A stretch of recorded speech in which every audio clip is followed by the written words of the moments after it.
क्या वाकई सुलह हो गई है? अगर सुलह हो गई है तो शुएब शाहीन मानने को तैयार क्यों नहीं है? इसी पर मैं बात करूंगी साबिक वफाकी वजीर फवाद चौधरी साहब से। अस्सलाम वालेकुम, बहुत बहुत शुक्रिया फवाद साहब आपका। बड़े एग्रेसिव तरीके से कभी कभी आप खबरों में इन रहते हैं।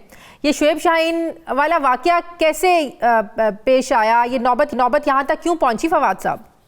बस कोई नहीं, आपने अपने इंट्रो में बता ही दिया, वैसे ही पहुंची, खत्म हो गई बात, आगे चलते हैं। नहीं, आप बात तो आपकी तरफ से खत्म होगी। शुएब शाहीन साहब से जब बात करते हैं वो कहते हैं ना सुलह कभी हुई ना होगी। कोई बात नहीं है, चले कोई बात नहीं, उनको गुस्सा होगा, जाहिर है, ठीक हो जाएगा। लेकिन गुस्से का इजहार तो सबसे पहले आपने किया। हाँ सही बात, हो जाते हैं, कोई बात नहीं, 4-5 साल में 2-3 वाकयात तो हो ही जाते हैं, ऐसी कौन सी इसमें बात। तो आपने बाकायदा उनसे माफी तलाफी की या सॉरी बोला कि मैं गुस्से में था, कुछ ऐसा हुआ? कर लेंगे, कोई इशू नहीं। अच्छा, कर लेंगे। बहरहाल अभी पाकिस्तान के इश्यूज बड़े हैं, इसके ऊपर क्या टाइम जाया करना, ये तो ऐसी छोटी मोटी चीजें होती रहती हैं। नहीं फवाद, जब पार्टी में इतना ज्यादा डिवीजन होगी और लोग आपस में ही लड़ेंगे तो कोई डिवीजन नहीं है, कोई डिवीजन नहीं है। आप वैसे पीटीआई क्योंकि फोकस में ज्यादा होती है, अदरवाइज वहां पे जितने इख्तिलाफ हैं पीटीआई में तो उसके अशीर भी नहीं है। और जो पीपल्स पार्टी में आप देखें जितनी ग्रुप बंदी है, वो इतनी बड़ी पॉलिटिकल पार्टीज है, वो बात ठीक है, वो बात ठीक है, लेकिन इस टाइम चैलेंज भी तो पीटीआई के लिए ज्यादा है ना फवाद। घर में लड़ाई हो तो आप बाहर के दुश्मन से तो आप निपट नहीं सकते। इस बात को मानते हैं कि नहीं मानते हैं? कोई देखे ना, पीटीआई का क्राइसिस जो है वो एक्चुअल तो ये है ना कि पीटीआई का काडर जो है वो करने की जो कोशिश की है उसके नतीजे में, और इमरान खान जेल में है, तो ये जो सूरत हाल बनाई है पीटीआई के अंदर, उसकी वजह से एक जो है वो लगता है क्राइसिस, वरना कोई क्राइसिस नहीं। देखिए ना, क्राइसिस तो इसलिए नहीं है कि हतमी फैसला इमरान खान करते हैं, जो इमरान खान फैसला करेंगे पूरा तरीके इंसाफ, पूरा पाकिस्तान इस वक्त जो है वो उनके फैसले पे चलता है, और इमरान खान के का नफ्स पे हाथ है पाकिस्तान के लोगों की, इसलिए ये कोई क्राइसिस नहीं। तो आप ये कह रहे हैं कि जब खान साहब बाहर आएंगे तो खान साहब पीटीआई के चेहरे बहुत हद तक बदल जाएंगे, आप ये समझते हैं?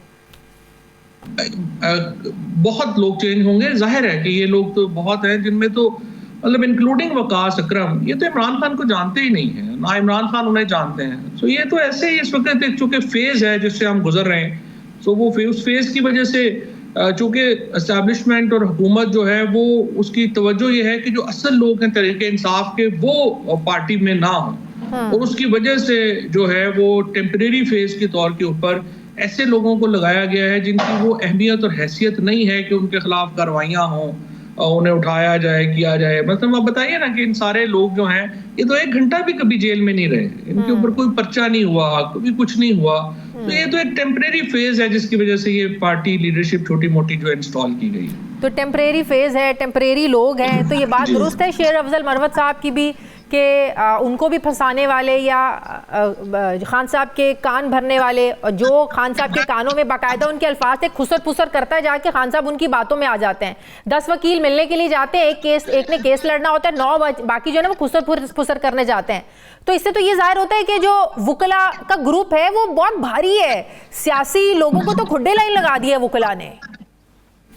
देखिए उसका इमरान खान को जाहिर है उनका एक्सेस नहीं है लोगों तक, फुल इंफॉर्मेशन तक उनको नहीं पहुंचती है ना, तो फिर जो आदमी जिसका एक्सेस है वो जाके अपनी बात कर लेता है।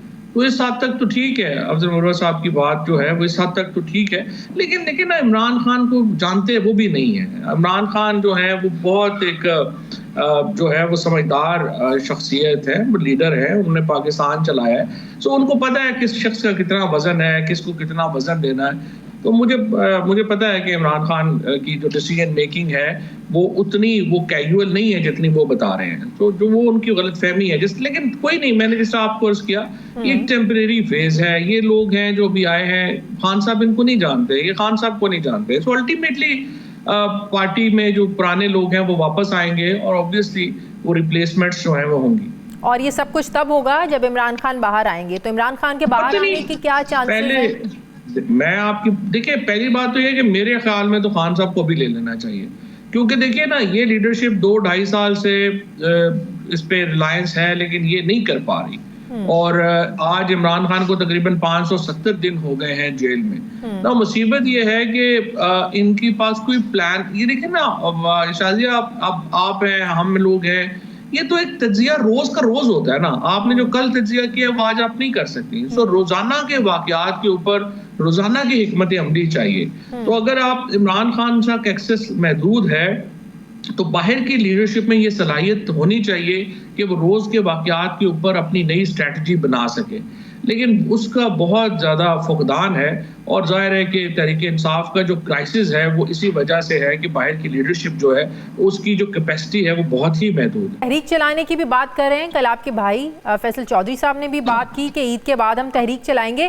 तो ये सोलो फ्लाइट की तहरीक तो बड़ी चला ली और ये नाकाम ही हुई, और अब जिस ग्रैंड ऑपोजिशन अलायंस की बात कर रहे हैं और मौलाना साहब मिल भी रहे हैं, आपसे भी आज मौलाना साहब की बात हुई, मुलाकात बल्कि हुई, क्या बातचीत हुई? जी, आपसे कुछ देर पहले ही मेरी मौलाना साहब से बड़ी तफसीली मुलाकात हुई है। और आपको शायद पता है कि मैं तो आपके प्रोग्राम में और कितने तवील अरसे से इस बात के ऊपर जोर दे रहा हूँ कि जब तक अलायंस नहीं होगा आप एक इफेक्टिव पब्लिक मूवमेंट जो है वो नहीं चला सकते।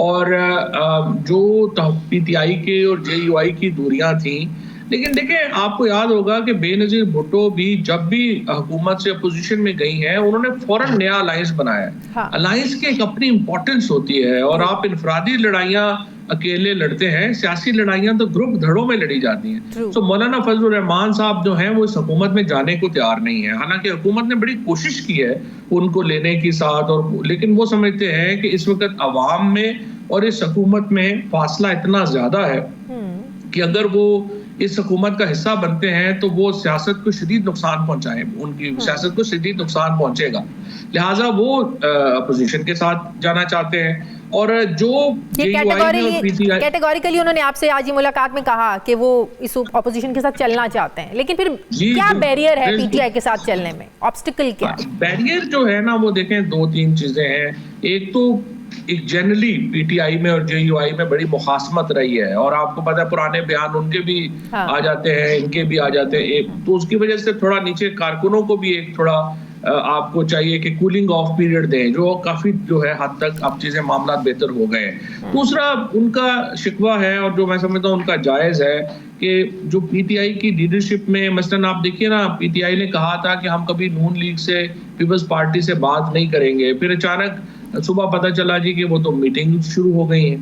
फिर आपने जो कॉन्स्टिट्यूशनल अमेंडमेंट है 26वीं, उसका ड्राफ्ट मौलाना कहते हैं कि वो तो PTI मेरे पास लेके आई थी कॉन्स्टिट्यूशन बेंच बनाने का, तो अब उसके बाद आपने आखिर में जो है वो उनको छोड़ दिया। सो मौलाना की ख्वाहिश ये है कि जब भी PTI का इस किस्म की कोई चेंज ऑफ पॉलिसी हो तो पहले उन्हें एतमाद में लिया जाए, और इसी तरह से JUI की कोई चेंज ऑफ पॉलिसी हो तो वो PTI को और बाकी पार्टियों को एतमाद में लेंगे। तो ये एक इम्पॉर्टेंट मेरा ख्याल है स्टेप था, और काफी हद तक चीजें अब स्ट्रीमलाइन हो गई हैं इंशाल्लाह। हाँ, तो ऐसा तो होता है ना।